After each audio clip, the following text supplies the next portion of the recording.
Ladies and gentlemen, big hairy news.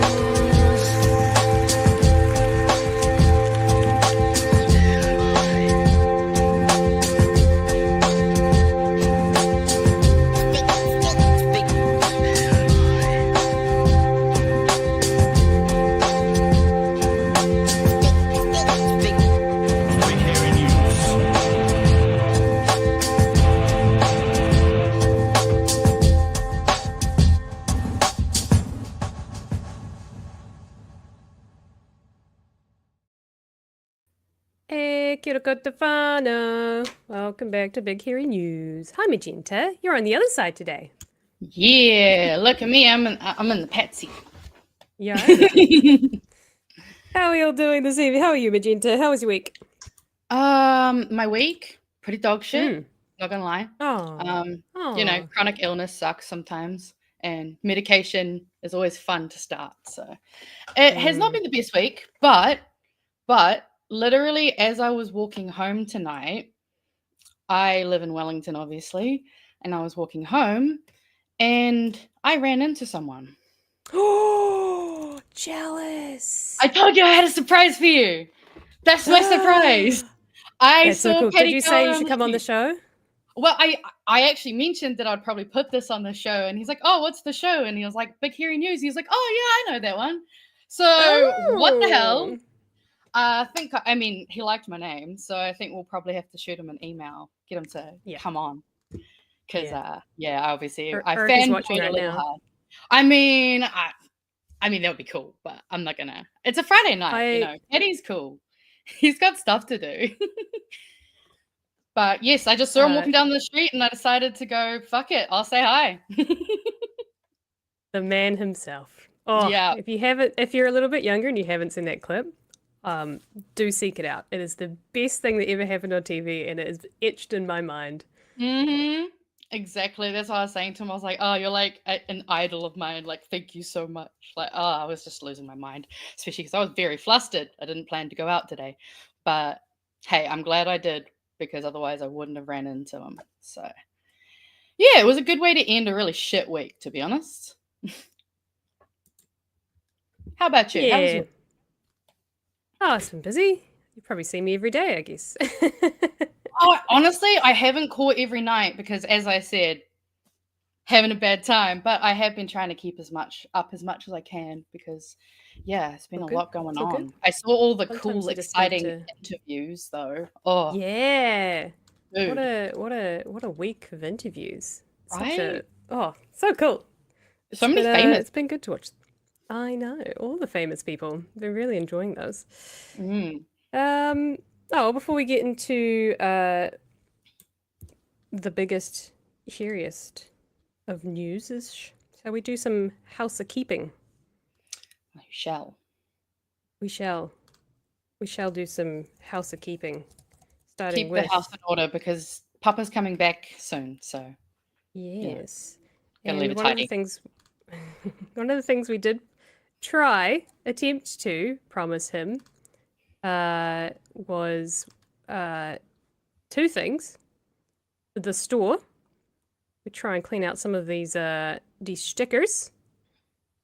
They're still available, which Pat even took with him on his honeymoon road trip to send them out to you. So shout out to anyone who made Pat go to the post office during his honeymoon. I'm sure he enjoyed it.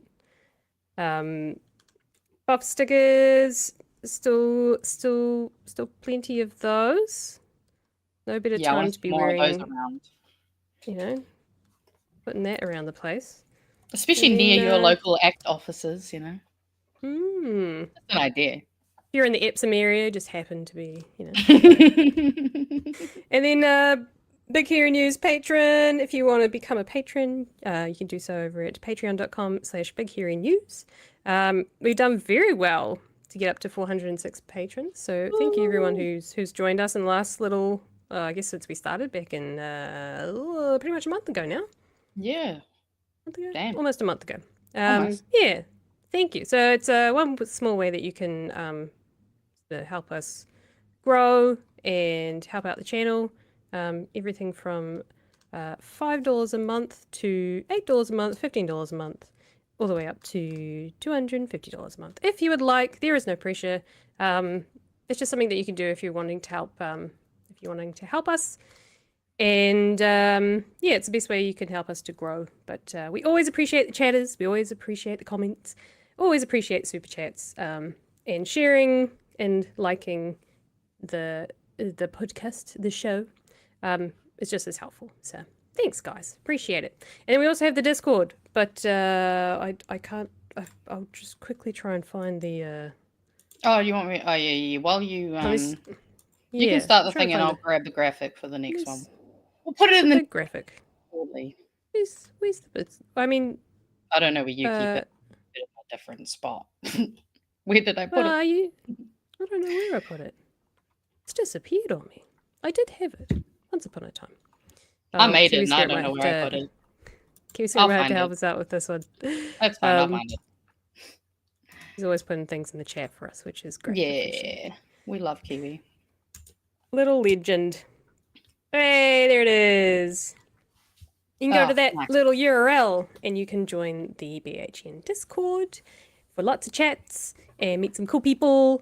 And yeah, it's a cool place to be. I do enjoy the Discord. Lots of things happening.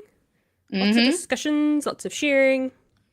Yeah, really appreciate Yeah, it. we were actually playing some games in there last night and got to chat to one of the people who went and saw Pat up at Waitangi. So got a little bit of a corridor from her, and it was good to hear that everyone had a really good time. So Nice. love the Nice. Discord. Love to see it. All right, quick recap of the week on a BHN. We had a very, very busy week. Starting with I didn't put them in order. Just read them as we go. It's all been a very interwoven week. Let's be honest. The news has been very. It's very Waitangi focused, which was not a bad thing at all. It's been quite exciting. Monday was, of course, Barabo Davidson returned. How exciting! Everyone was very, very happy about that. Awesome to see her back in I don't say politics, but probably more so back leading the Green Party for the new year. See her looking very well and recovering. And I guess well wishes from all of us, but also don't work too hard. That's a hard ask with this government, though. I know, but we can't have her. Of course, gotta have her in good spirits, Keep and then the biggest news that really happened over the probably over the weekend, I think it broke Friday night, if I'm not mistaken.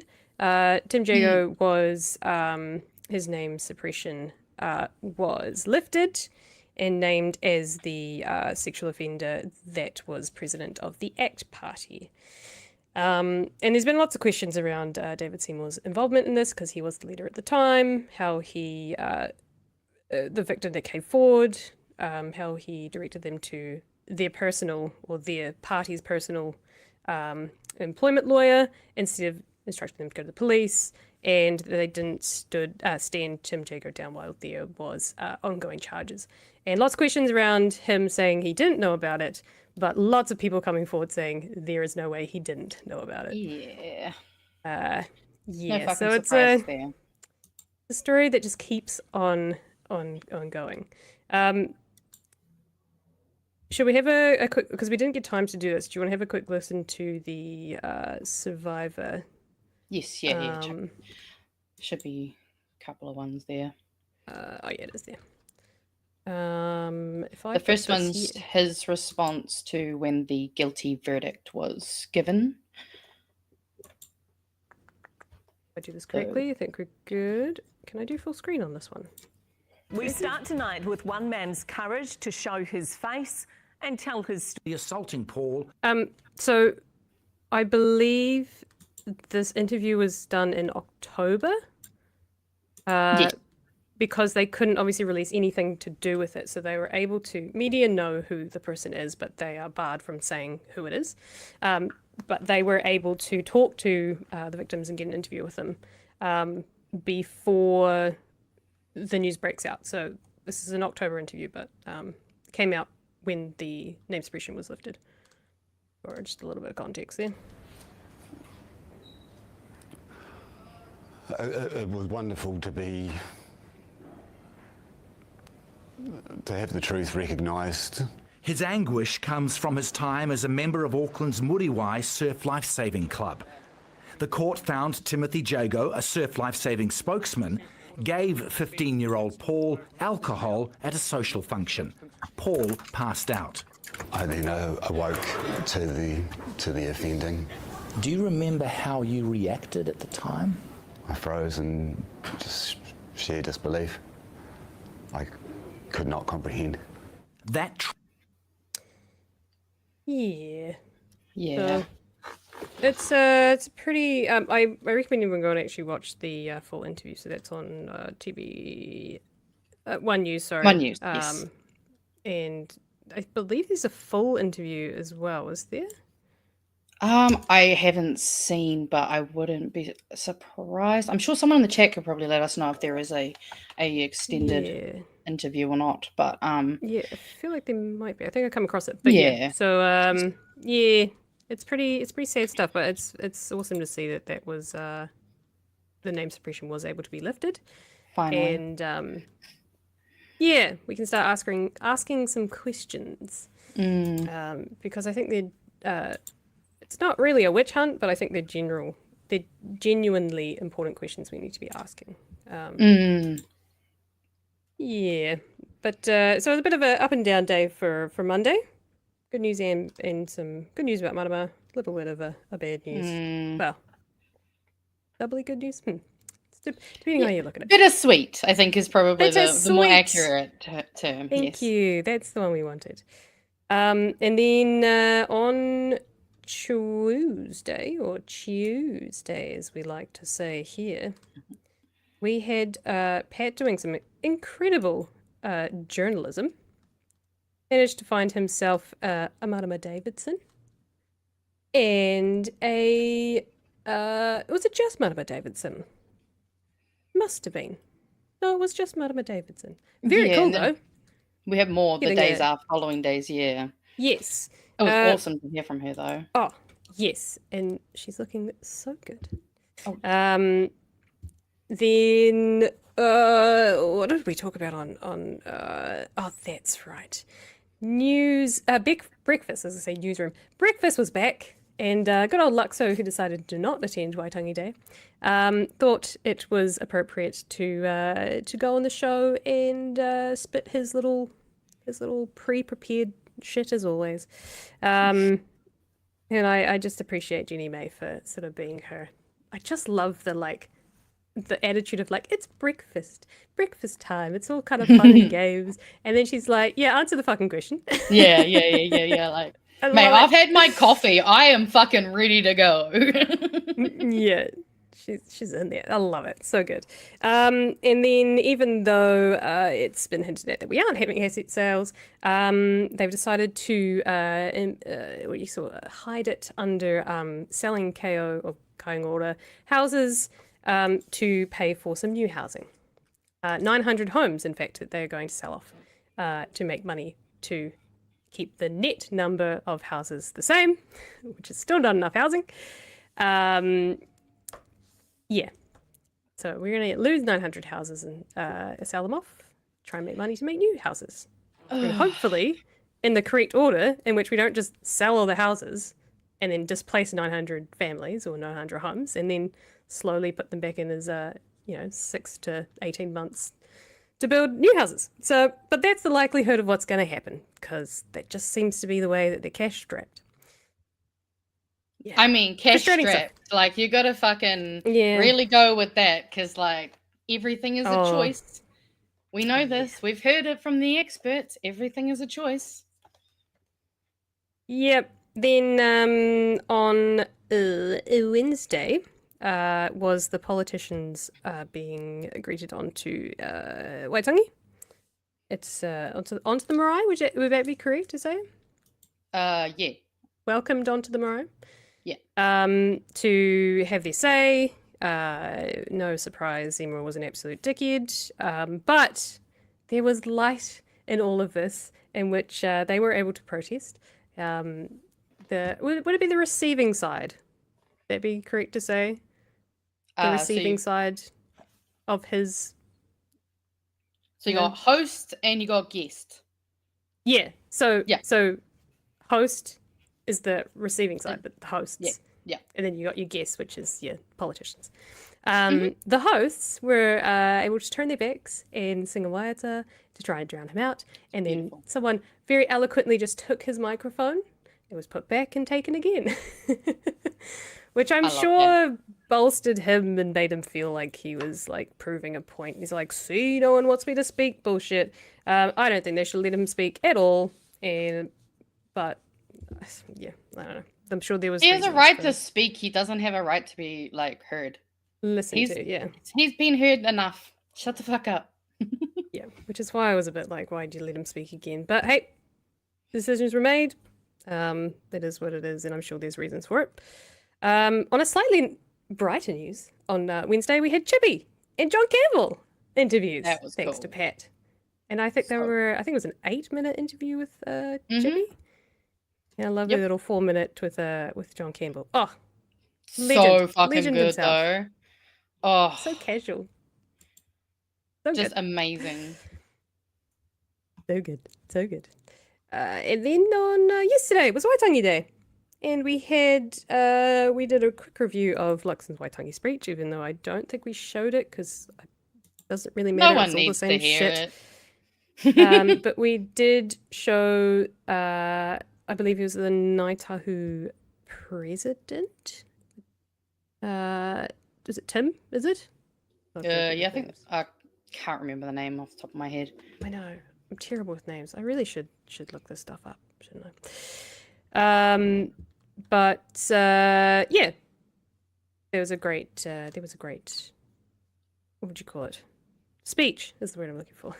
Great speech. But I don't think Luxon heard any of it, to be fair, which is really a shame because it was. Luxon said it was a challenge, but I think they were really saying, "Go fuck yourself, National, and actually do better."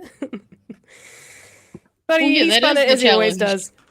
I mean, he just says words and stuff, and what he'll say to you is a bunch of crap that means nothing, and he's just going to do what he wants anyway. So, all good. But we did see some incredible things from Waitangi. I didn't see what Chewie was talking about with the koru and the artwork on the beach. Oh yeah, I could make it out myself, but yeah. Yeah, I showed the wrong clip, but there is actually, if you went back on that clip, there was a full with the haka on the beach. Such a cool drone shot. I agree. It was pretty amazing, and just it was a really nice news article. The way that they just focused on Waitangi and less of like all the other shit that was happening. Yeah, it was a nice way to sort of see the celebrations and so good. Warms your heart. It's good stuff. And then we had a little chat about because I don't think we should ever let this go. We had a few more updates about the Tim Jago situation, saga, and trying to get some questions answered. Also for the victims, I think it's important, that particular one, about some affiliations that Tim Jago had with the police force.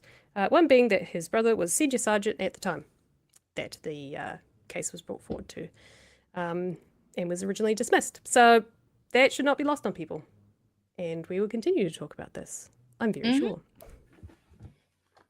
Unfortunately. Was there anything about what happened this week that you wanted to weigh in on? Well, actually, I think the main thing that I just wanted to pop up was there was two little things from Pat's favorite, Edu, that I feel like we've heard from a lot of Pākehā this week. I just think I want to have a few more Māori voices to listen to. So we'll just chuck Edu up and see what he was talking. This is in what to expect from the Waitangi Forum tent. This is the Waitangi Forum Whare Kōrero at the Whare Waka on the treaty grounds. What are you expecting this week? Lots of people to come and listen to the kōrero, hopefully, and participate in the wānanga.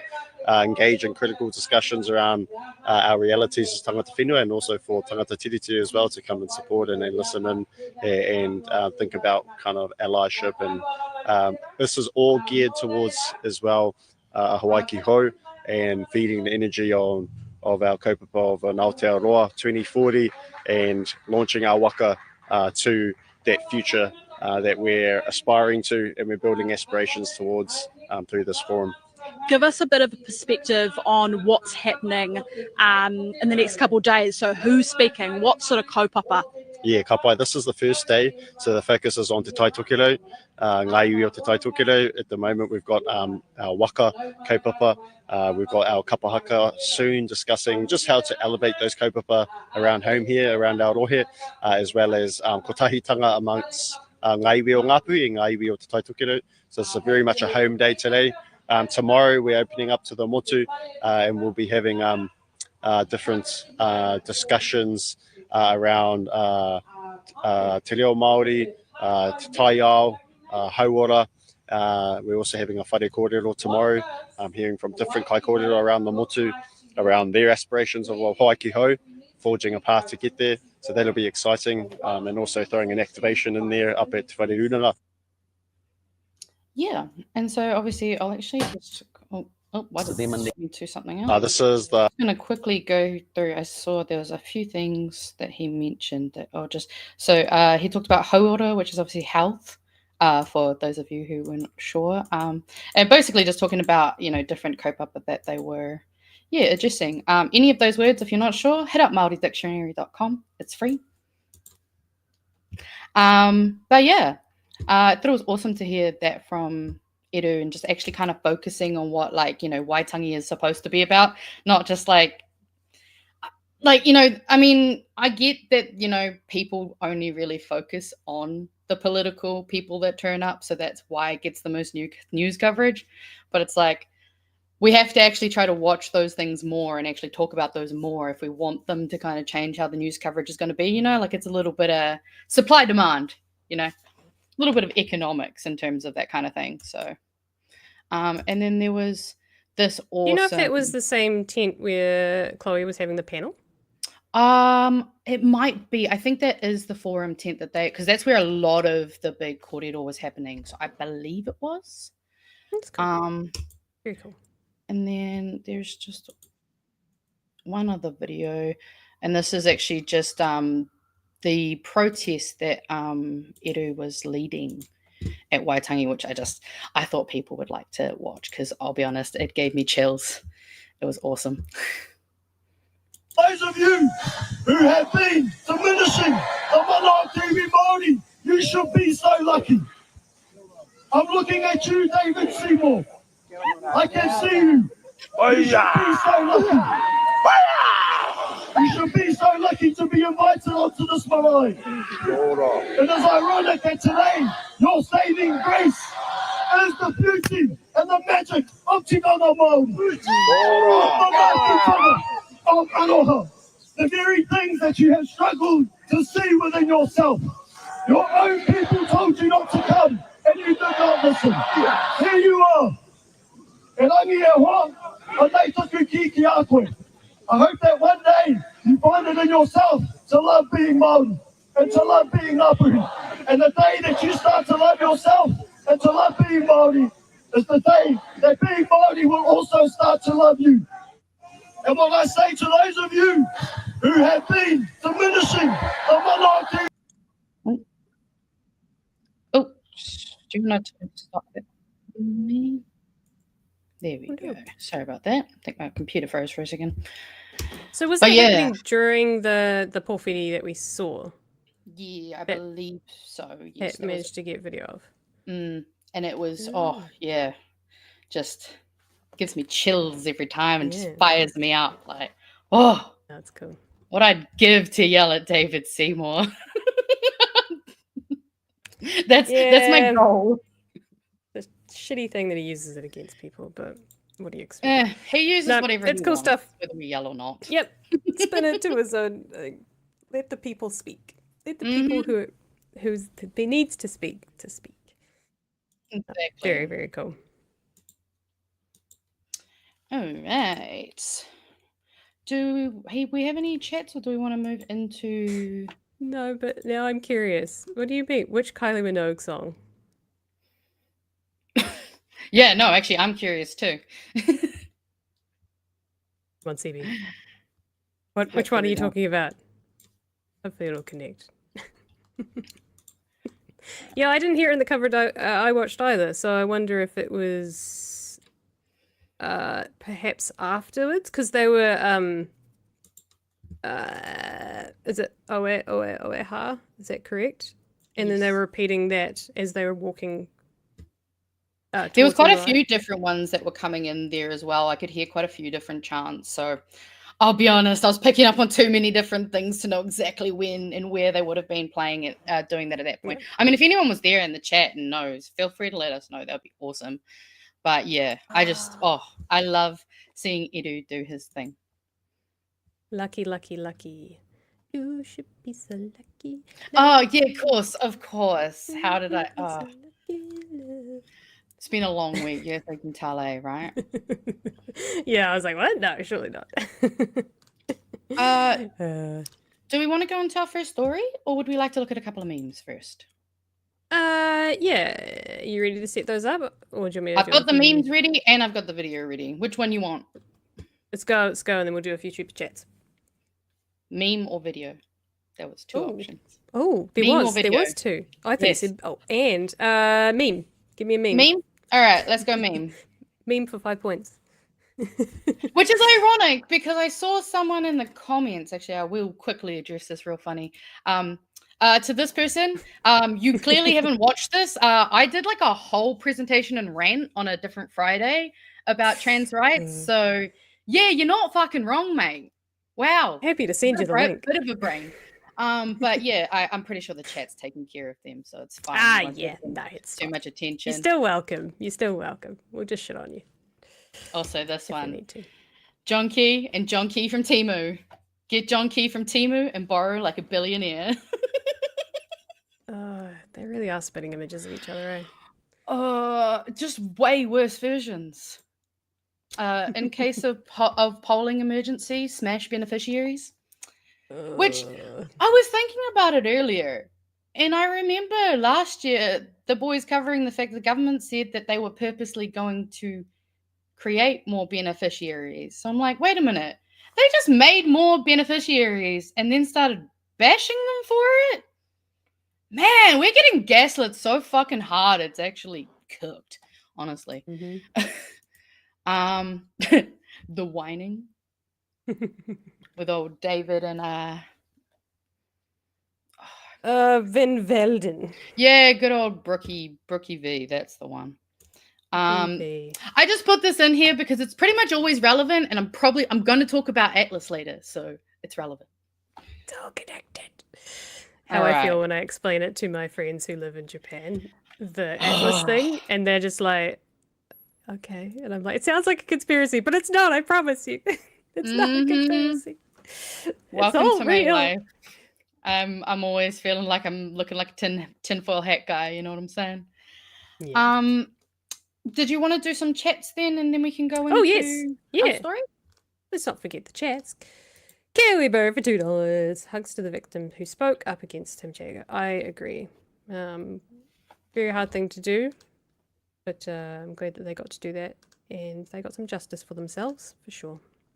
Vendor Amor for $5. There's late fee. Oh no, I was joking about the $5. It's only $2 if you want to put a late fee, or no dollars. There's no late fee. It's fine. Arsol, my favorite, for $5. Taking the mic off Seymour twice was one of the funniest and coolest things I've ever seen on TV. It was the way it was so eloquent and it was almost too polite. Nah, that wasn't polite. That was disdain. That was, boy, shut the fuck up. I'm sick of your crap. There was no, I guess. It was just kind of like, okay. I mean, I guess it's because, like, if you've got, like, in Māori families, you tend to have that uncle or that, like, you know, kaumatua who just kind of, like, is the silent kind of just like, no, Oh, this is me saying my piece. Just, ka te toaha, ka te toaha. Shut your mouth. No, it was good. All It's definitely up right. there with some other stuff that's happened in the past. It's good. Well, we had Edu, and now we're going to have Mariameno Kapa-Kingi, because this was an awesome interview that I watched on Mata with Mihingarangi Forbes, and we've just got a couple of parts of the interview that we're going to watch, and the first part we're going to listen to is her talking about why they have decided that now is the right time to have a treaty commissioner. Why we think this is the time to put in a body, an individual, a system that knows and understands our way of life, the promises that were made, the promise that was made in all that many years ago, 1835, 1840. So we want a watchdog person and persons that have our interests in mind, and that can carry what is, we believe, is still a critical piece of work, which has, to be honest, never really been honoured in the way in which we would expect, in the way in which we signed up, in the way, under the terms in which we allowed whānau to live with us. So that's essentially what it's about, and certainly it shows up particularly in the last year or so, why it's probably needed even more of any other time in our history, since the undoing of these last 400 days of 180 years. Here in 400 days, this lot decided they know what's better for us and about us, but not discuss it with us. Which is just facts. Just absolute facts. This is the time. She also does speak a bit about the fact that, she's worked in this a long time. She has seen the ombudsman, which, if you don't know what the ombudsman, they are basically a third party that they're the one who watch the watchers. They're the one that keep an eye on like governments, different departments. They're the ones that do a lot of those investigations. She has worked in a lot of different areas, so she understands like the mechanisms and how they work together and how they don't work together really fucking well. Like, she is insanely knowledgeable, and the way that she just put all of that together, in my opinion, like, I feel like we need to get her talking way more from Te Pāti Māori after I've watched this interview, to be honest, because she's just so good. We will skip forward a little bit and we'll just hear her speaking around. Actually, this is kind of something that kind of affirms what Pat pointed out about, the fact that the top national members weren't there. And also just she kind of puts her perspective in how she observes, the coalition and the way that they're working together. From here, a kaitiaki of the Tiriti, what do you make of that? Well, they're voting with their feet. They are showing themselves to the rest of the motu that, and they'll provide their own sort of, the treaty wasn't signed just here. They talk like that. It's nonsense. So, but there's, and they'll excuse themselves for going, they didn't want to see, and it might feel a little bit at risk. So I think it's a betrayal to the things that they talk about. They can run the line, but they can't walk the talk. So come and face it. Come and face it. Be that game. But don't be foolish enough that there will be people here that don't want to see you in any case, because we are trapped in that. So do we want them? Do we not want them? Do we, whatever they're going to say, it's going to wind people up. That's what I make of it. I make that that the last year is this. It's just lead to this point of, you're going to treat us that poorly. Dismiss in 25 different bills or so. Take the words Maori. We won't have any Maori in it. We won't have any culture. We won't talk about Te Tiriti or Waitangi or the treaty. We won't talk about any of that, because that's just too brown for ACT Party. So therefore it's too brown for the coalition. And the Prime Minister, he can't handle his cabinet, clearly, because this team that sits next to us across the little alleyway there, they're running the show. You're referring to the ACT Party? I am. Sit across the... Yes. And I love the way she just straight out says it. She is calling it like it fucking is. And just beautiful. No, I think we need more of her on screen. Don't or worry, even we've in- got more in- points. I've got more. There's more. There's more. I There's love more it. for I Maria love to it. talk to us about. There is a feeling that is different, and maybe that's just because I don't think we've all seen enough of her in Parliament or in the media or sort of media facing. But there's a sense of wisdom that perhaps the co-leaders, right? Debbie and is it Rawiri? Yeah. They're co-leaders, right? I believe. Yeah. They're co-leaders. Yeah. I think with them having been seen quite a lot, and the way that they interact with the media is quite different. Do you agree? Oh, This feels absolutely. very much like a little bit more like holding your hands and sort of telling. Well, like the aunt, that idea of the auntie that they talk. No, you yes, talk about, very right? Yeah. warm, maternal, and kind of Mhm. comforting. She's very comforting. She actually does. I mean, I won't play it right now, but there is actually a part of the interview that I think is really amazing that she talks about, and she actually talks about how she is perceived like that, and how often when she does come out and straight shoot, like she just did about the ACT Party, people often get taken aback because they're like, oh, but she's so well spoken for a Maori, because people do. She grew up in a time, we also have to remember her age. She grew up in a time where it was very different. She didn't have the access to, like people of that generation didn't have the access to things that we had. Her generation are some of the ones that were fighting the hardest for us in very recent years. So, there is a lot that she has had to assimilate. And because of that assimilation, she's managed to I just think it's really impressive how she's managed to find a way to both keep, some of those things she's obviously learned, but also then marry them with that decolonizing and that, embracing of her Māoriness as well, which a lot of people can struggle to do when they've assimilated. So that's something that people also have to be really aware of. I mean, look at Winston Peters.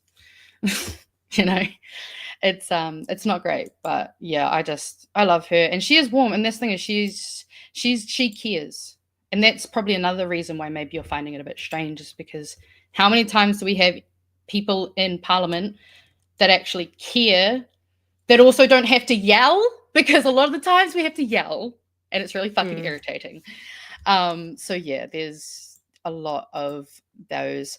This is just a quick little snippet where she's actually quickly talking about something that she noticed with the Karen Chihua Oranga Tamariki stuff, because she actually used to work within Oranga Tamariki. So all of this change and all of this disruption, or that change that she's bringing under 7AA, for instance, if I can just talk that way, is based on only two reverse uplifts.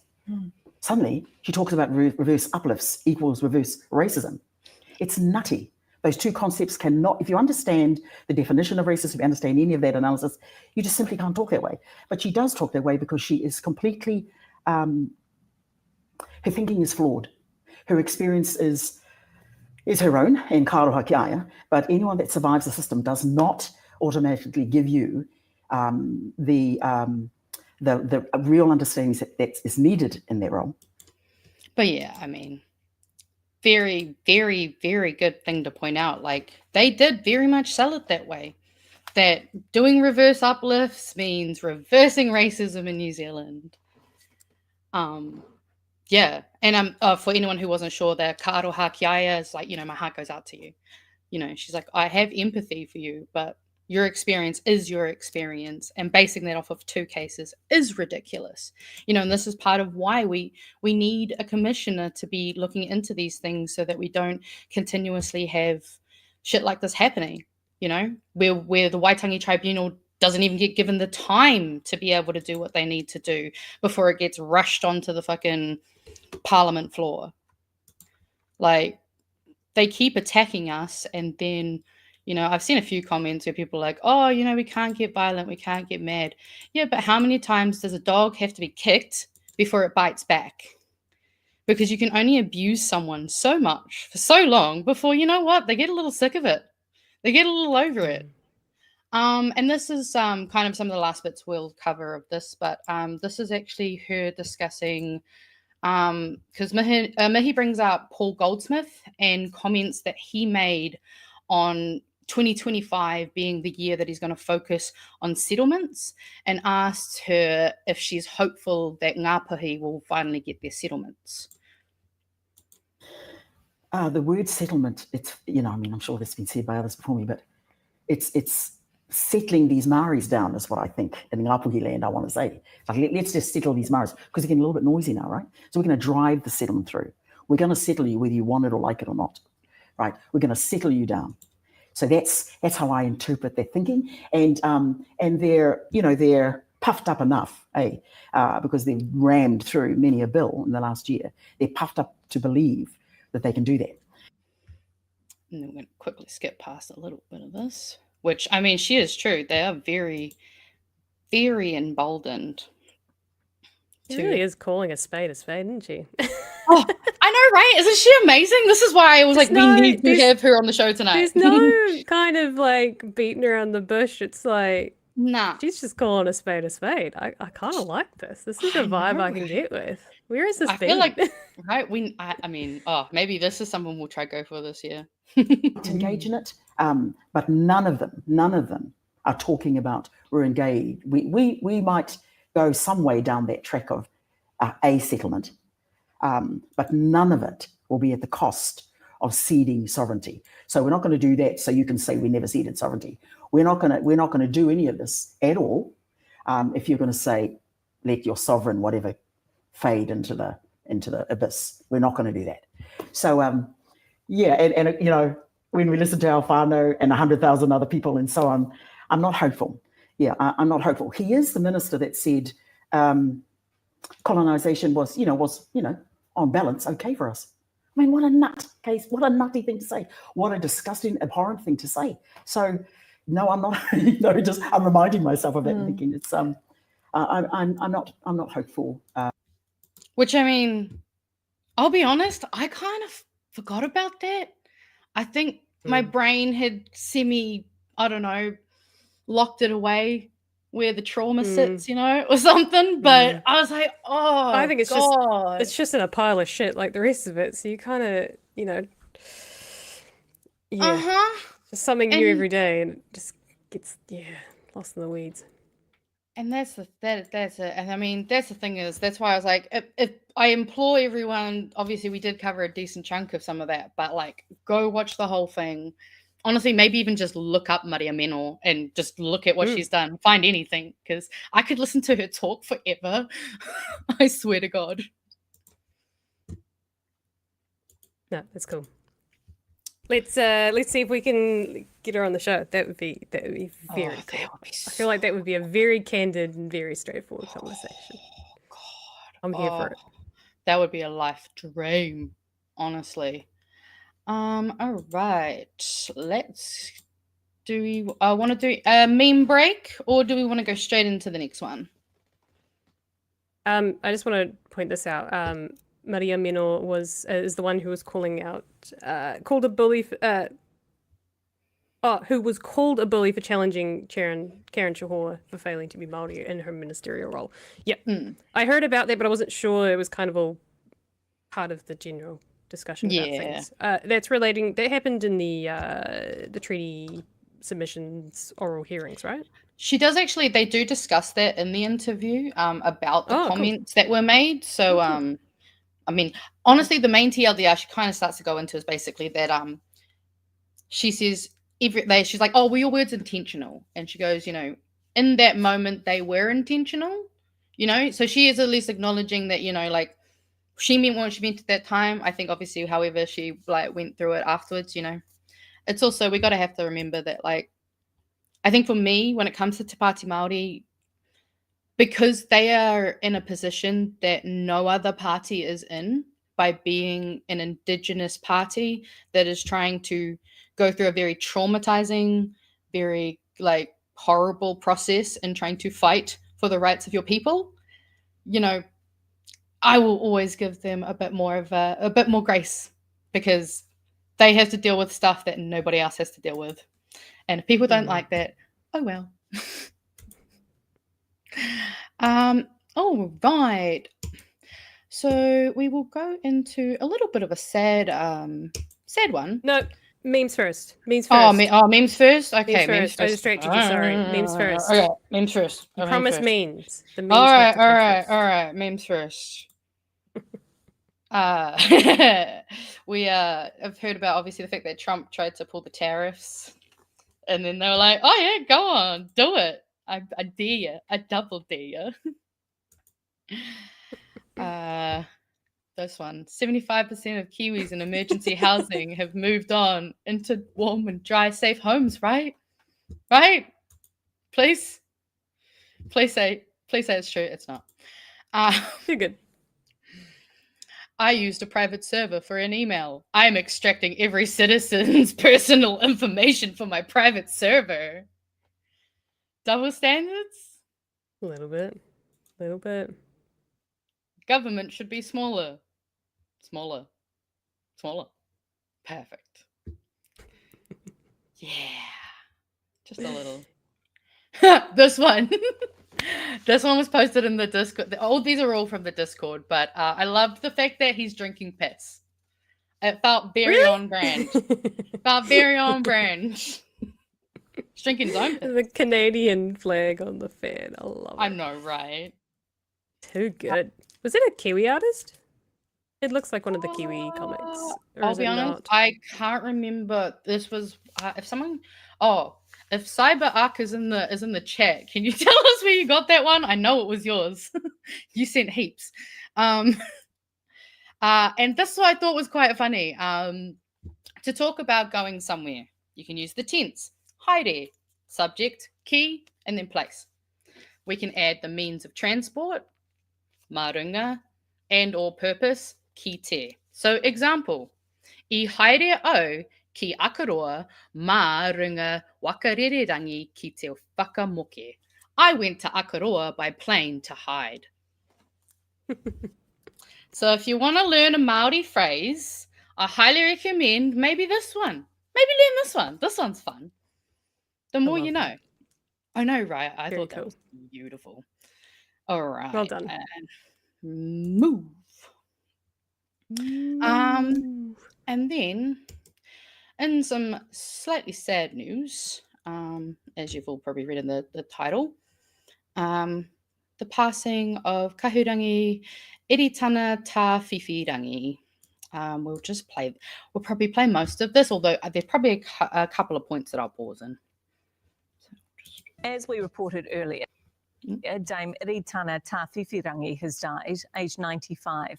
She was one of Māoridom's biggest advocates for Te Reo Māori, the educator spearheading the Kōhanga Reo movement, helping to save the language from the brink of extinction. Our Māori Affairs correspondent, Tiana Mahuri Hanganui, reflects on her extraordinary life.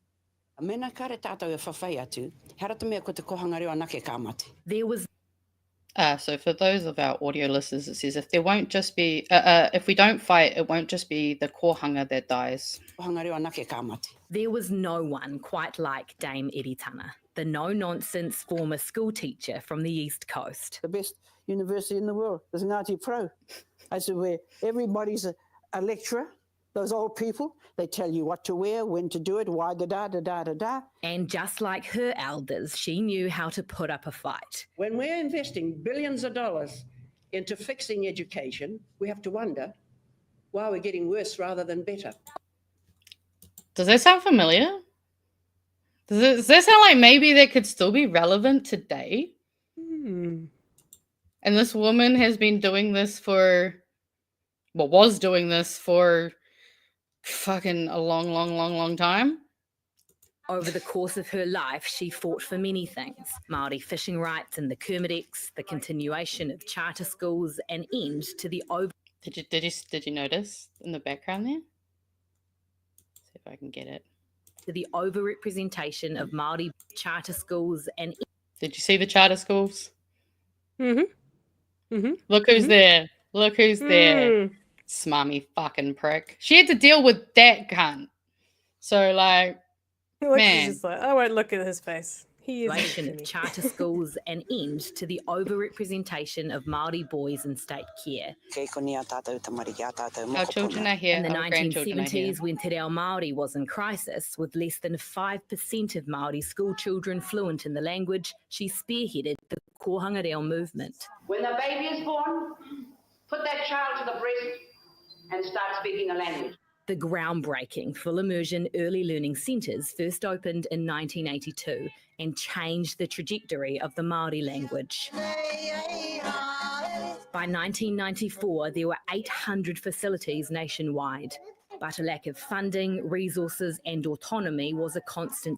Lack of funding, resources, and autonomy back in 1994 was a problem. I was born in 1994.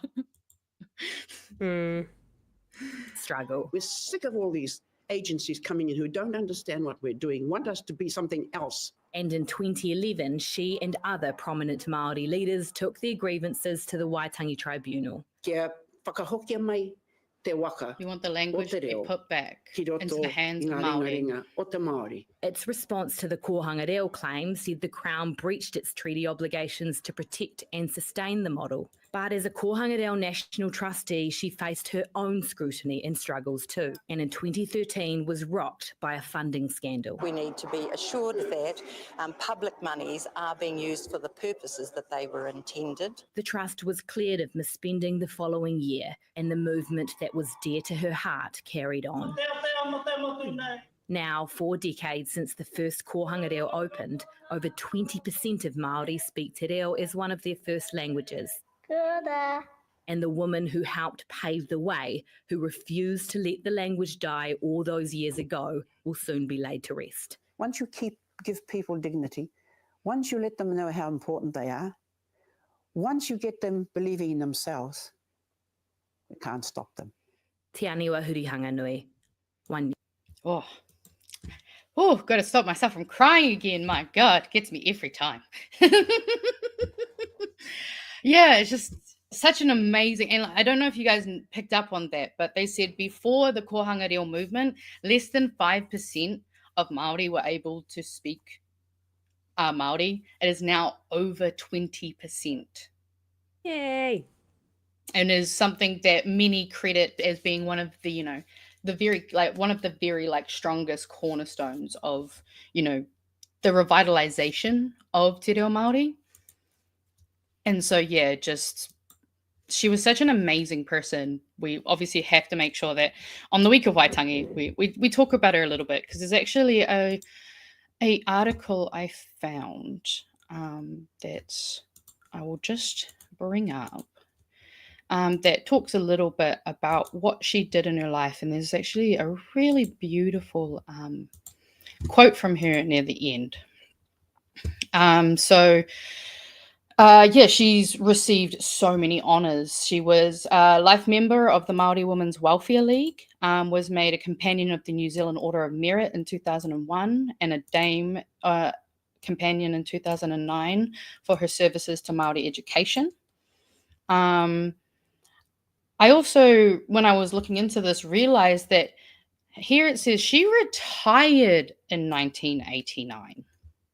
Only a few years after she spearheaded the Kōhanga Reo movement. She did this her whole life. She spent her whole life dedicated to uplifting and doing everything she could for her people and for her mokopuna. And that's why it's she is a rangatira.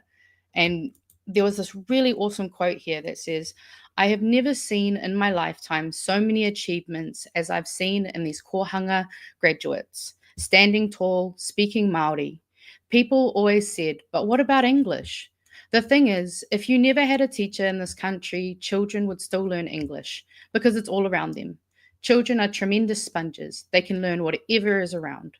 I'm very optimistic about the future if we get it right and keep on involving people the way we have done." Which is just, yeah. Because we see it in Hana. Hana is Kōhanga Reo generation. There is Eru. They're Kōhanga and Kura Kaupapa kids. And they are the ones who are leading a lot of this next charge. And it's just really amazing that she was able to do all of that for us. So I just wanted to make sure that, we honored her memory. And I'm sure there's actually probably a lot of people who didn't even know who she was. So if you didn't know about her and you don't know much about the Kōhanga Reo movement or the revitalization of Te Reo Māori, highly recommend looking into it. It is an amazing, albeit sometimes sad and depressing thing to learn about. Yeah. And just something that I thought was important to talk about. Especially before we have to talk about the dumb, shitty stuff that's like boring. Sorry, I just have to correct this because I thought the same for a long time. English isn't an official language of our country. Always funny to remember that. Yeah. Actually, it is now. I think it is now, but there was a time Yeah. it wasn't. But yeah, no, yeah, it is it only official. just became it because there was a whole da-da-da-da around why we have to, and that's a conversation for, I guess, a different time. Do we have any chats or anything that we want to get to before we hit the next one? No, I think we're All good. right. Cool, because we have to Some talk good- about some good chat. We have to Nice, talk nice, about nice. budgets and taxes Oh, yeah. and the Yeah, Atlas that- Network a little bit. Sorry, guys. That shenanigans. Yeah, I told you it was coming. Anyway, so actually I found out about this because of the Discord. So shout out to whoever posted it. I cannot remember off the top of my head. And my computer is being a bit of a dingus, but you know what? Let's see if it's I'll just reload it. Sorry guys, technical difficulties. Technical difficulties. I mean, to be fair, not too bad of a technical. difficulties. Actually, you know what? Do I have any other memes? Yeah, why not? We'll chuck memes in while I'm reloading.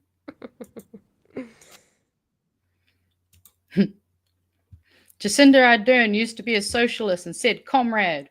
Cool. Wish she still was. Me and my socialist friends. Just, yeah, okay. I don't care.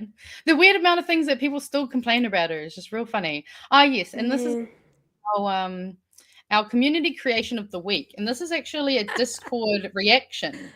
That's why it probably looks a little funky, but this was made by Kiwi Burb, and we had a bit of a collaboration because CyberArk came in and gave a poo brown aura so that it actually just pops a little more in the little emoji react. But I just thought that was freaking beautiful. Wow. And That's next level, man. Right? So if you want to be able to use that emoji on Discord, you're gonna have to go to the BHN Discord, aren't you? What is the what would you call it? What is the tone of the emoji? Psychotic?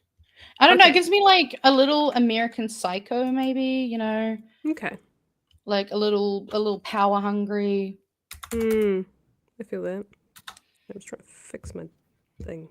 No, Yeah, you're fine. I just totally had to close and reopen tabs because why I not? always have to ask about because I kind of missed the Twitch emote beginnings. Oh, So there's a lot right. of Twitch emotes that I'm like, I don't 100% know what this means, or like what the vibe is that they're trying to portray. Yes. So oftentimes I'm like, okay, so what is this? What is the vibe that this is giving? Why would you use this? No, I totally get what you mean. So yeah, basically, in an article from, I believe it was the Post, sorry. They were talking about how basically Nicola's been hinting that they may consider corporate tax cuts in budget 2025, which I thought was pretty disgusting because obviously, I mean, the landlords just got tax cuts.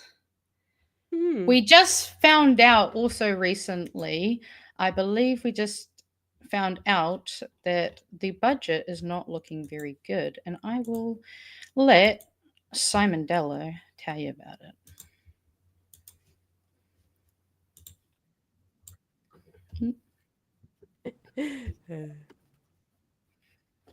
Someone said the Seymour head is giving Hannibal realness. Hannibal, yeah. Hannibal realness. I love that.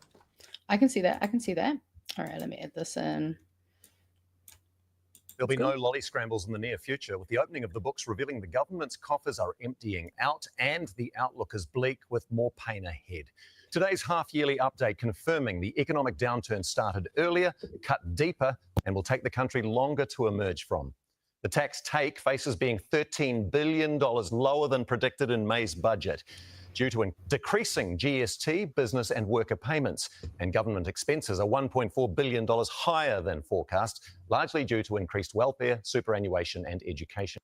Which I'm just going to actually comment on the reason he says that goes up, I find a little disingenuous, because that's not also giving any credence to the fact that maybe their spending went up because they borrowed money for landlords and tax breaks and stuff, and now they're considering a corporate tax cut in a year where we're already getting worse. So, yeah, interesting. Costs. So any return to surplus has been pushed out by at least 2 years, and government debt is tracking higher.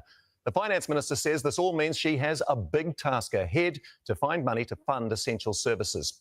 So there'll be more public sector cuts, no new initiatives for many government departments, and the hunt is on to find new ways of bringing in much needed cash. More cuts to the public sector, more tax, yup. Tax. Cash. Business correspondent Katie Bradford reports. More protests in the capital. 50 WorkSafe employees are set to lose their jobs, monitoring health and safety, while the health of the economy is also under threat. The hill we have to climb is steeper than it was a year ago.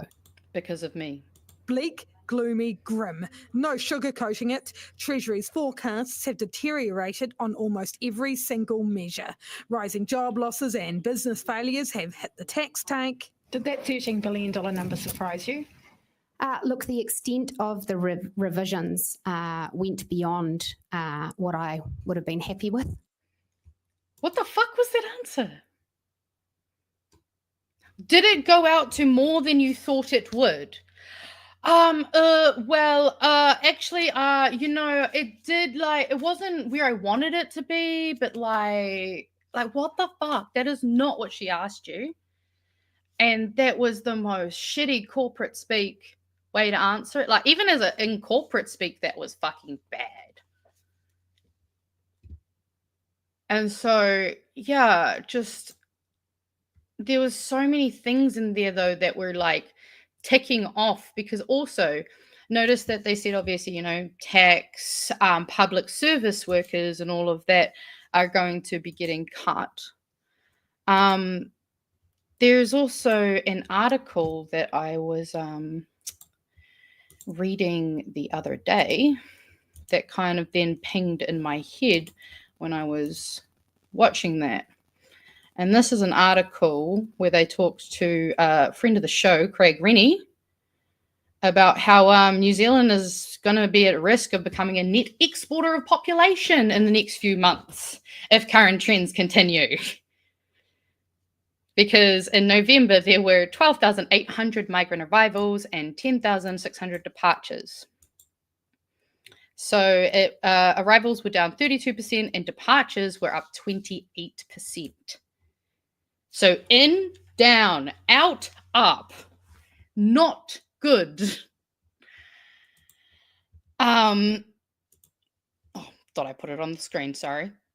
I was showing his face that whole time. My bad, guys. I deprived you of Craig's face. I shouldn't do that. Oh. There he is. I was talking about him and he was on the screen. Sorry. But yes. So that kind of pinged off in my head and was a little bit of a fucking red flag, to be honest. Though there was also another thing that pinged off in my head that was a major red flag. And some of you may have seen this already. But with that corporate tax, I thought, well, that's a bit terrifying because, and hopefully I'll be able to blow this up so it's not too horrible to read. There was an amazing Substack posted by Miss Hooper on Blue Sky, discussing the fact that the New Zealand initiative, which many of you may remember is one of the many arms of Atlas Network, see, told you it was coming back, they represent at least $12.7 trillion in business interest in our country. So who might benefit from some of these things that they're currently considering for Budget 2025?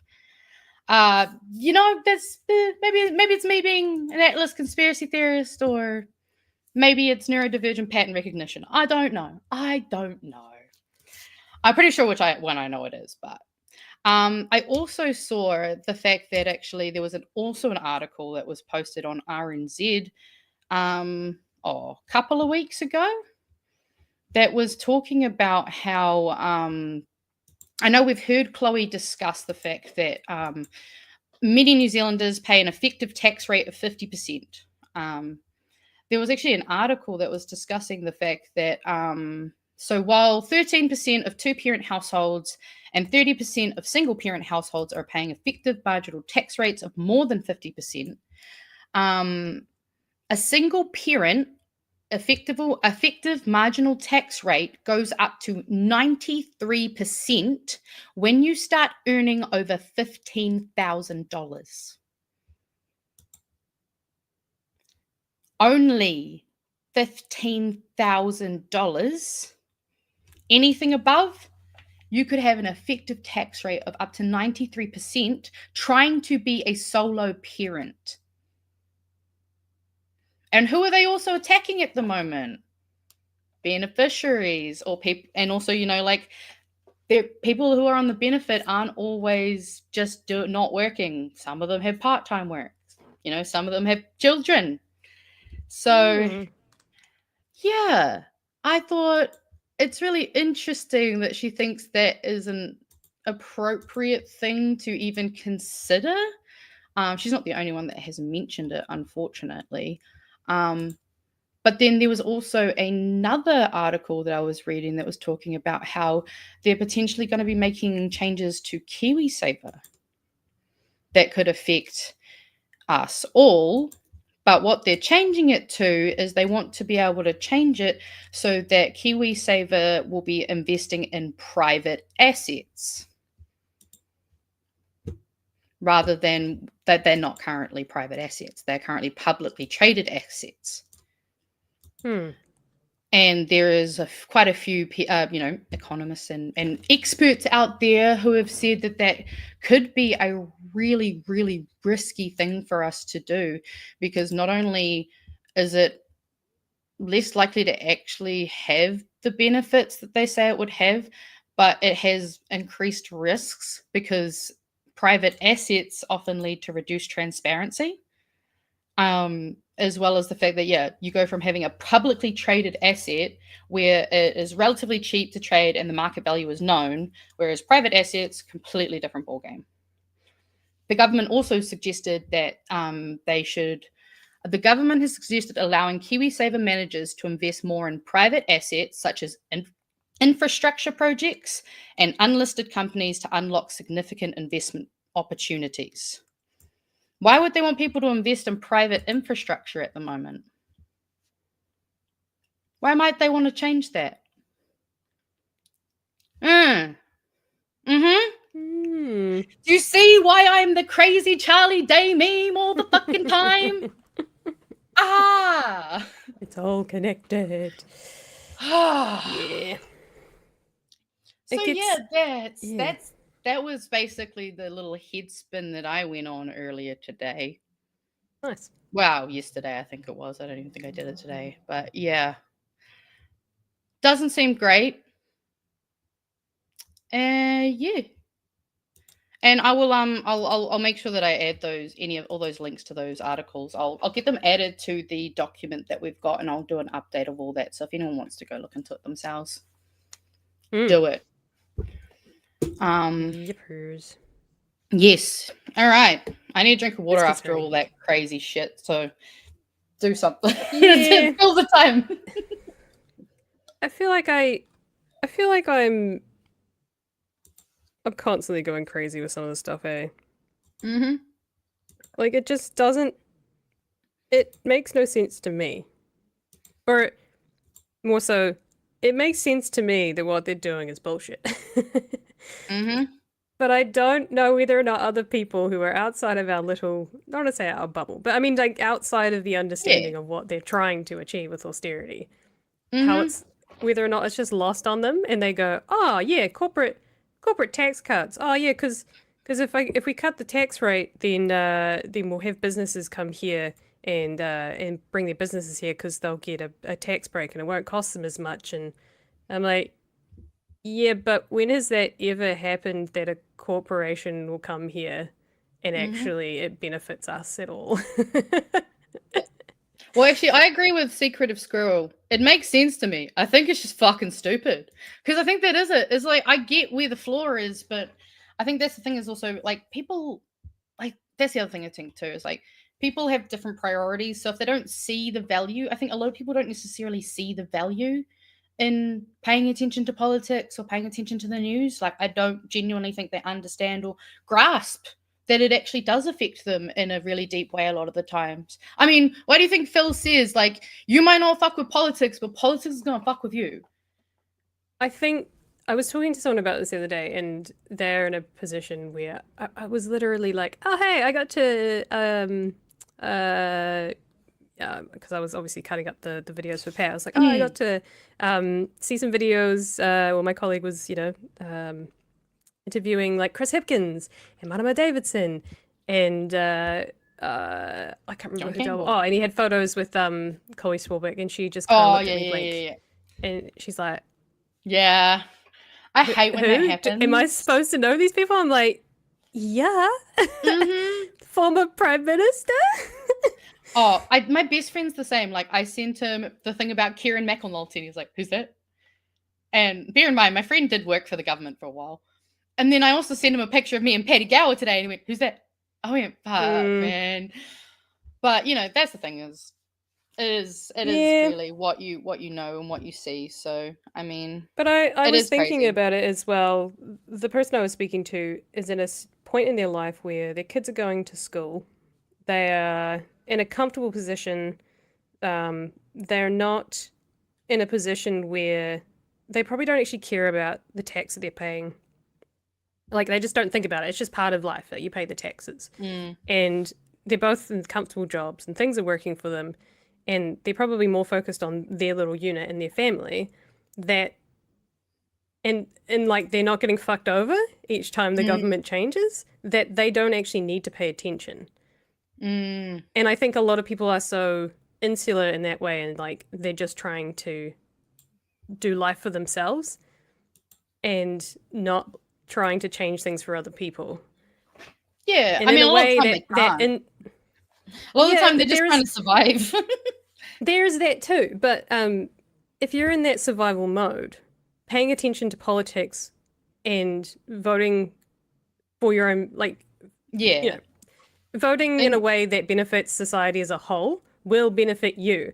But if you're in a space where you're just kind of cruising, things are okay, and it's pretty like normal, stuff, normal family stuff, and each time the government changes, it doesn't really affect you. You're not having to go to hospital. You're not really having to pay for pills, or you can afford to pay for pills, so it's not an issue. You've got yourself and a doctor. You've got your house and your mortgage, and you're pretty much fine. You can pay for your school, your kids' school uniform, and you don't have to worry about food insecurity, and you don't have to worry about whether or not you'll lose your job. If you're in that position, you're kind of just going through the seasons of life, and you're more worried about your family unit and your sort of wider family. Whereas for a lot of us who latch on to the idea that there is a broader issue and there are people out there who are suffering perhaps more than you, and you want to vote in the air. Because I always, the best thing I ever heard was, don't vote for yourself, vote for the person who's the most vulnerable in your life. And if you do that, you always benefit society as a whole. Because voting in your own favor actually might not be voting in your own favor. Oh, absolutely. It may not actually, you think that, getting a tax break might benefit you, but you may also not realize that doing that, you're actually going to increase your wait times for surgeries or critical medical appointments and stuff like that. Absolutely. And it's going to make things more expensive for you because you voted in your own best interest.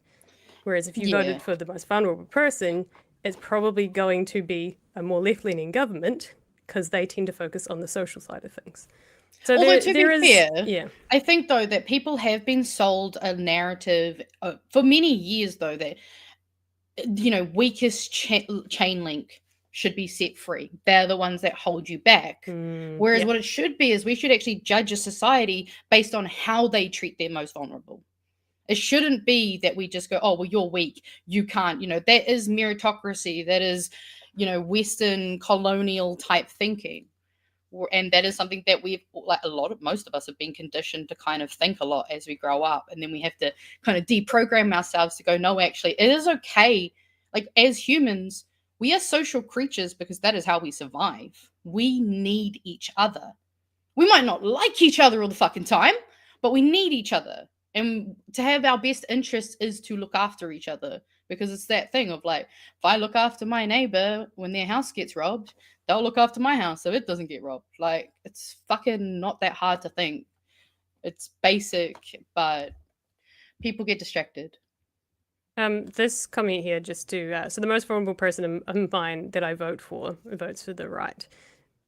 Rough. That sucks, but hopefully there are more people in your circles that understand that voting for them will benefit them and will hopefully cancel out. Or maybe we can votes teach. always.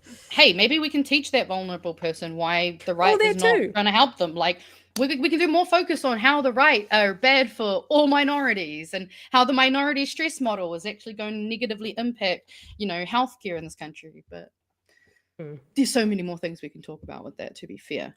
I was going to do the real quick fire last bits for the news, and then we can go into the final community wrap up if you want. Do you want to share my screen though, so it doesn't do the ugly thing? Cool. You good? Sweet. Cool. All right. So last month was New Zealand's coldest January since 2017. While simultaneously, Met Service issued heat warnings for Wanaka and Alexandra. So when your crazy old family member tries to tell you that climate change isn't real, that's some crazy climate. Unemployment rate rises to 5.1%, highest since 2020. I thought Labour bad, though. I thought Labour bad. Somehow it is worse now than when there was a pandemic. Crazy that. Yeah. And Fast Track opens up. Don't we love it? We don't love it.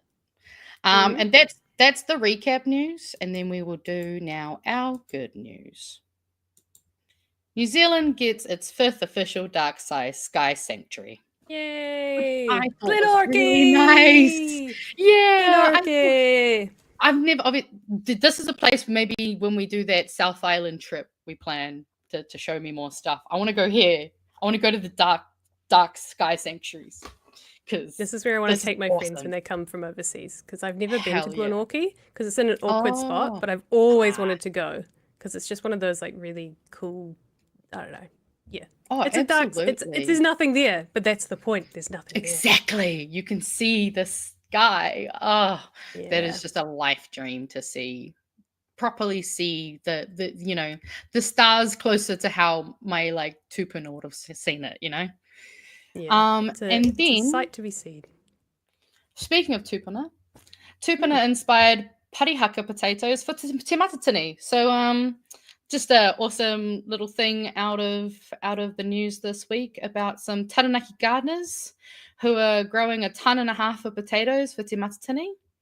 Nice. And obviously they were inspired by parihaka because parihaka they fed many a soldier during some of the wars back in the day. If you know, you know. And if you don't know much about parihaka, I implore you to learn, because it is a amazing story, but very bittersweet. There's some horrible things, but amazing to see that they've able to. I like this quote here. This was a brain fart last year, and then we all brain farted together, and the happy was happy for us to do that. And so then they got in 32 rows of spuds, and that's going to be feeding Te Matatini from February 25th, coming up soon. Because obviously Te Matatini is in Ngā Motu at Pukekura Park Bowl in Brooklands. So pretty exciting. All right. Let's look at our government submissions because yes, we have to. We have to. Sure, there's lots happening. There's always lots happening. So we've got the Broadcasting Repeal of Advertising Restrictions Amendment Bill. It's due on that's tonight, actually, midnight tonight. So if you want to, hop on. 10th of February, Resource Management Consenting and Other Systems Changement Amendment Bill. 12th of February is that really long international treaty one between the New Zealand and the UAE, and I don't want to read it out again. It's very long. Just look at it. 13th of February, we've also got the Crimes Legislation, Stalking and Harassment Amendment Bill. Definitely look to submit for that one, as well as the Crimes Increased Penalties for Slavery Offences Amendment Bill, which is just a crazy sentence to read in 2025, to be honest. And Gene Technology Bill, 17th of February, 2025.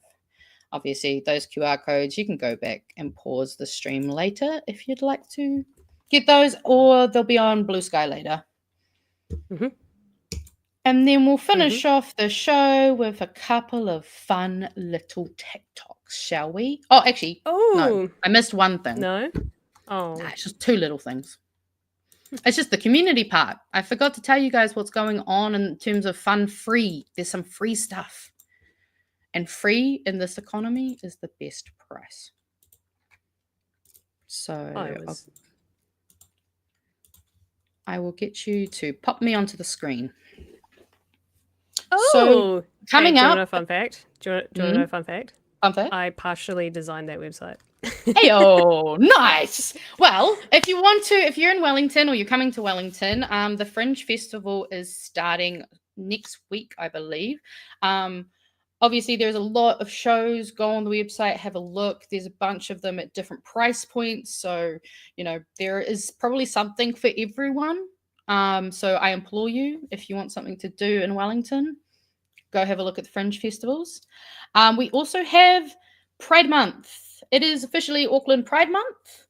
And we have the Auckland Pride website. They have some awesome events. There is a lot of free events. Do you want to know another fun fact? What? Did you do this one too? I may have had something to do with this one too. Nice. Well, my colleague did most of the good work, but did a very good job. And look, see, we've got heaps of stuff. This is just on Saturday. So if you're in Tāmaki, look, free pronoun badge making, Zine Fest. We've got heaps of stuff here. So if you want something to do in Tāmaki and you're queer or you're an ally, go head along. There's also the Auckland Pride Parade in 8 days. So if that's a bit of you, reminders that's on. Now we can look at the TikToks. Now it's TikTok time. And these are actually kind of relevant to the story that you covered about the TikTok the TikTok ban. All right. The speculated TikTok ban. Oh, is it loading? What is it doing? I see a bar, but I'm not sure if it's loading or if it's playing through and it's not showing. It's like That halfway is through. weird. It was loaded Did earlier. I get like a tick? Maybe I'll try to. Maybe I I'll just see a quickly play try to. button. I'm going to remove it and add it in and see if that works, because otherwise it probably won't. Did you want to see if there's anything in the chat? Yeah, I'm going to go through some super chats in that case. Arsol for $5. Why doesn't Nicky know boats? Ask Philip Morris for the $216 million the government gave them back. Would certainly help. Too late. We already gave it. Corporate hands. Never getting it back. Peter for $5. Ugh, we can't afford tax cuts, and corporate tax is on profit. Corporate tax cuts do nothing to encourage investment or growth. Agreed. Tell Nicky that, Peter. We need more tax. I know, we need to tax the fucking rich. Someone will spin it though and be like, oh, okay, we'll take more tax and from you guys, and then we'll give it back to corporates and tax breaks, and then we still won't have enough money. Well, that's for what they've public been services. doing this whole year. Well, the whole last year, basically. All of the Yeah. tax increases have gone down to the squeezed middle that they said they were going to help, and all of the actual help has gone to the investors. Like, that is purely where it's gone. All right. Now let's look at a TikTok. America. Why don't we just steal all the ideas from the American creators that we're losing today? Like, I'll be the we bring the boom. I'll be that guy. What's he gonna do? Comment? No, he's not. What's mine now? And then there's a reason, because there's context for Eat some sushimi, and we didn't have any, so I thought I'd make it from scratch. First I headed out to the middle of the ocean, where the water is the most cold and dangerous. While doing my best to avoid the sharks that wanted to eat me, I searched for the particular fish that my wife wanted to eat, in and amongst thousands of fish she doesn't want to eat. Unfortunately, this species is small, so I went back into the water to get her something bigger. I don't know why, size doesn't matter. After about 8 hours, I served the sashimi to my wife with a lime we grew in our garden, and I eagerly awaited her approval. Follow for more recipes. that's your new trad wife. Your new Māori trad wife. Nada Davis is what I called him. I know, right? That's so cute. I thought that Sometimes was you just a need a bit nice. of that. Yeah, I thought it would be a good way to end out our night. Nice. Love it. Love to see it. Well, it's been a good week, I think. Yeah. Chad wife. Oh, how has that not been a thing? Oh my god, we need to make this. I don't need trad wives. I only need Chad wives. Do I? The only thing that I kind of came up with, and I'm sure everyone's probably seen it, because we got 3 minutes. I can totally do this.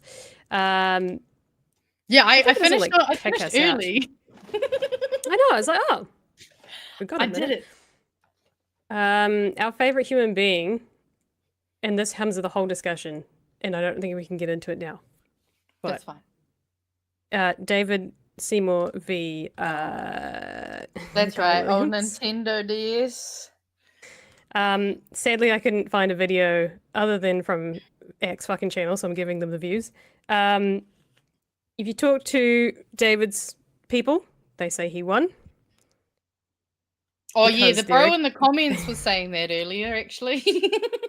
Because they're a little bit ignorant and they don't understand that if you start insulting the other party in which you're debating, you have officially lost the debate. However, criticism of Guy Williams, and you'll see it here.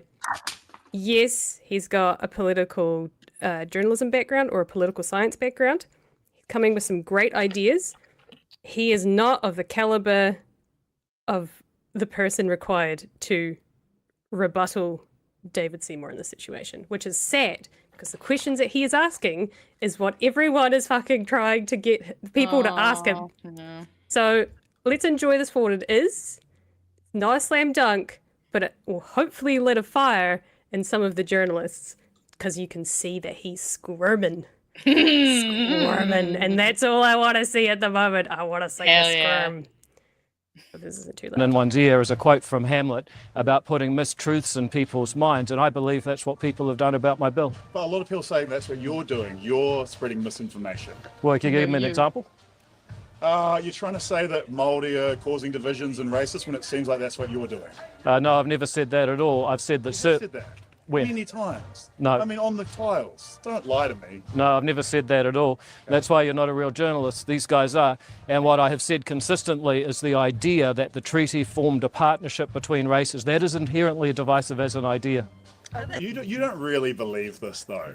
Like you're saying I'm not a real journalist, but even I can see through this bullshit. Like you're spinning shit. You've started a debate. You know, it's worse. It's worse than that. You're not even a real comedian.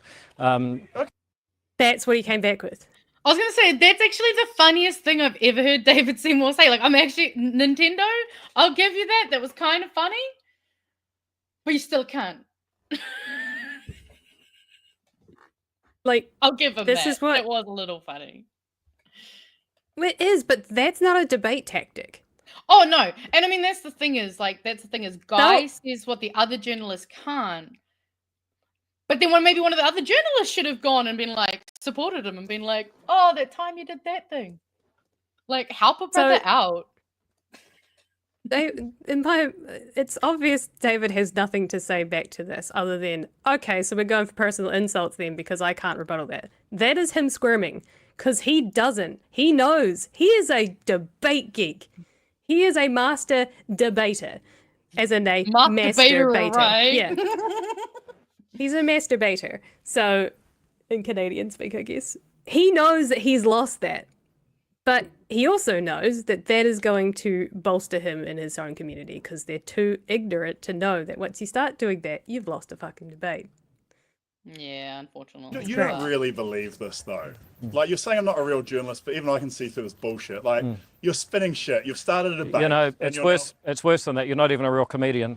Okay, well that's fair. But I'm getting it. I'm getting it. Just for a second, I feel like you're setting the narrative and then saying everyone who argues with you is an idiot.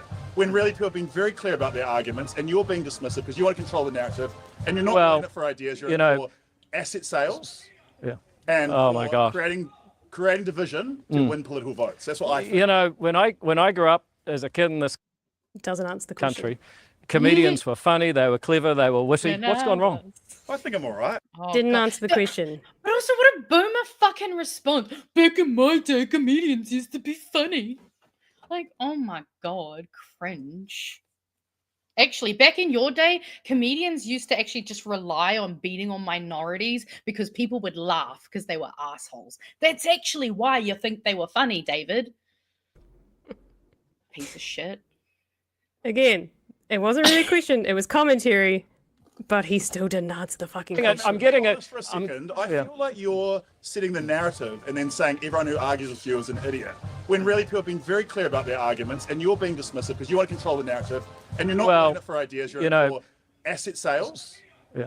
And oh my God, creating division to win political votes. That's what I think. You know, when I grew up as a kid in this country, comedians were funny, they were clever, they were witty. What's gone wrong? I think I'm all right. Yeah, I know. You're the only person who thinks that. Politicians are a bit more honest. Simon, you got a serious question? I mean, it's so bad. I got to get Simon to ask you a question. No? What a fucking dick move. Yeah. I mean, that's what a dick would real do. Journalist over there. Oh, bloody Simon. I think he's a columnist. Oh, bloody bro, Simon. you're You'll do. You're bone, better mate. than this. That is the closest you will see him to squirm. But the people in his camp will go, oh yeah, no, he totally got him. He took some, he's not a real comedian, he's not a real journalist, blah, blah, blah. We totally won that. And the rest of us like, no, he dodged the question. And if he's dodging the question, he's in trouble. Also, real we quickly, know he's scrambling.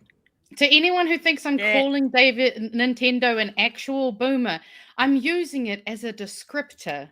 Not actually, I would argue boomers and Gen Xers can be just as bad as each other because the lead poisoning. And if that bothers you, fight me. I don't care. I'm making a generalization. And if you take that personally, like, I don't know, do you?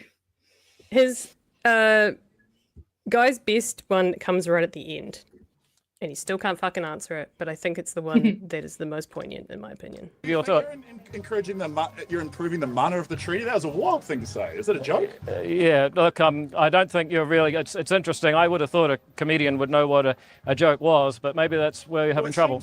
All right, folks. Well, it's been a lot of fun. He can't. He has never been challenged like that. He has yet to have been challenged like that.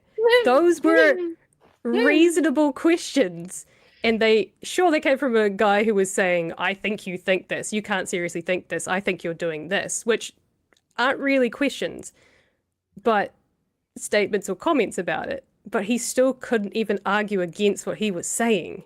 He couldn't even say, no, that's not what I'm doing. Because he literally is not ready to combat that. He is not used to being challenged like that. Mm-hmm. And when he should. And this is coming from, it's a fucking comedian. Like, yeah, well, that's the sure, thing he's is, they're smart. gonna be. But that's why I love comedians. Like, and actually, there was a comment here earlier that I 10 million% agree with. We fucking need our own version. And honestly, I would love if we could make that someday.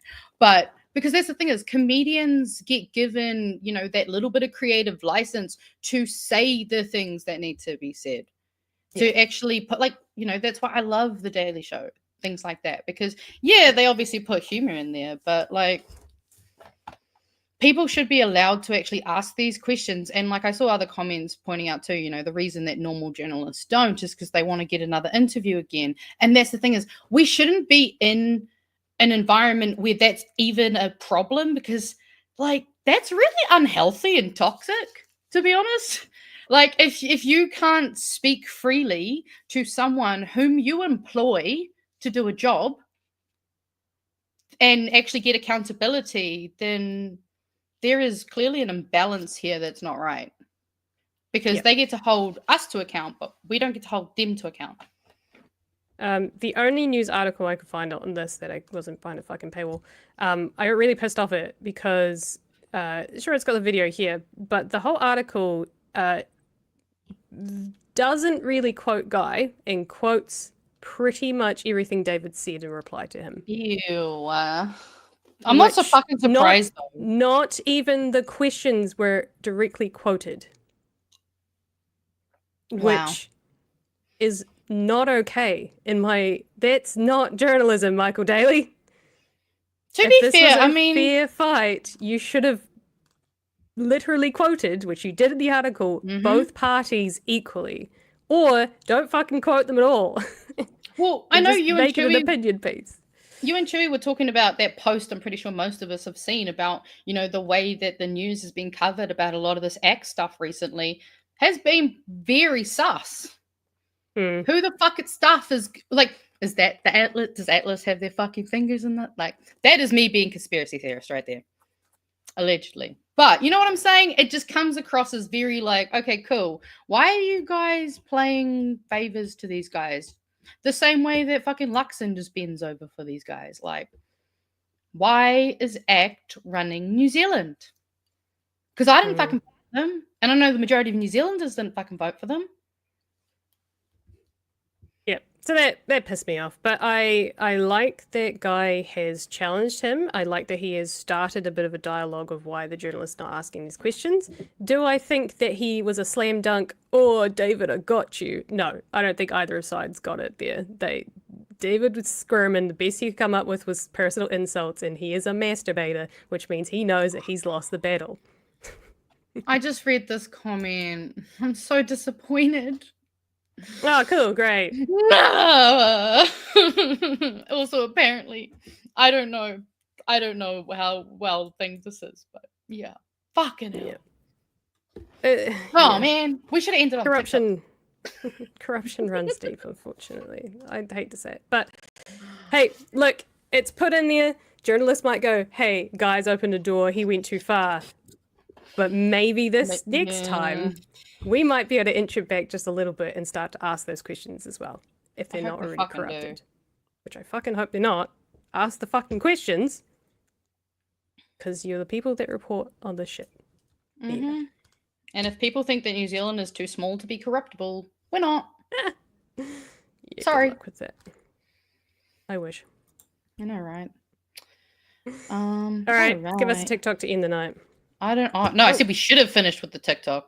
Oh, we should. I didn't have any more TikToks. Oh, I'm so sorry. Oh, but I ruined do everything. have a couple of funny comments, so maybe we'll end on the funny comments. So, you're welcome, Tedious. I will keep watching TikTok for you. Thank you. That gives me an excuse to watch it more. Also, this was a very sweet comment that I just wanted to highlight. As the first openly trans coach of an international team, Paito Mahi and Kōrero. Thank you. I appreciate it. It's fucking rough out there. Hope you're having a good one. But these were two funny ones. So Luxon is a poor imitation of Toe Jam, which is a very visceral description. really engages the senses. And this Papa Pat, Papa Pat, Papa hold that Pat, and thought. his black and Hold white that hat. thought. Do we have Hold to, we did have a request for Hold cats myself. earlier, Hold that so thought. it's all right. I'll hold it. That thought. Hold that thought. I don't know what thought we're holding, Fano, but we're holding it for Ems, so let's take care of it. What do we got in the comments? Oh.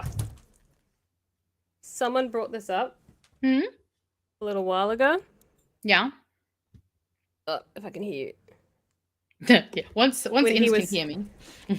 Once upon a time, when someone mentioned that Pat was going to the post office quite a bit. Yeah. Get off a little brain That was spark. me. That was That me. was you. Oh no, we can't see, babes. We can't see. We can right, see hang on, us, but not.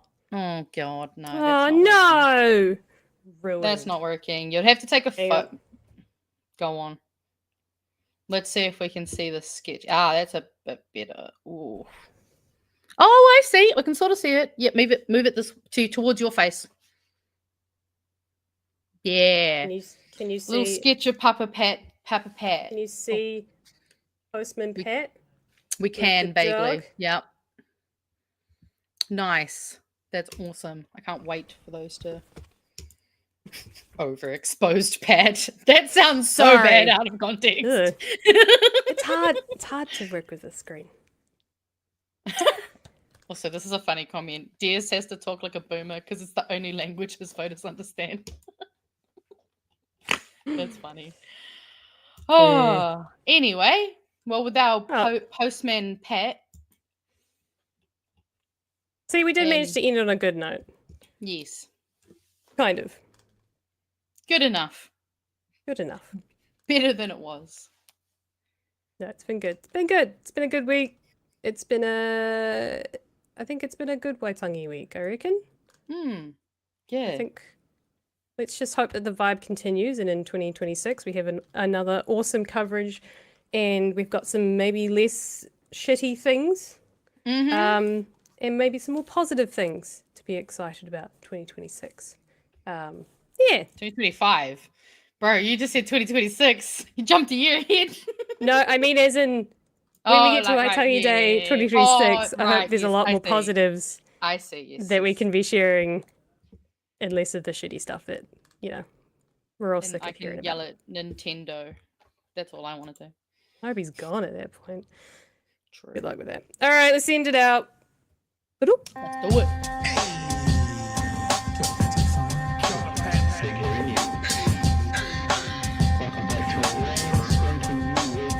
Help us settle a debate, whether it be thoughtful or funny, even if we're all creatures of hate.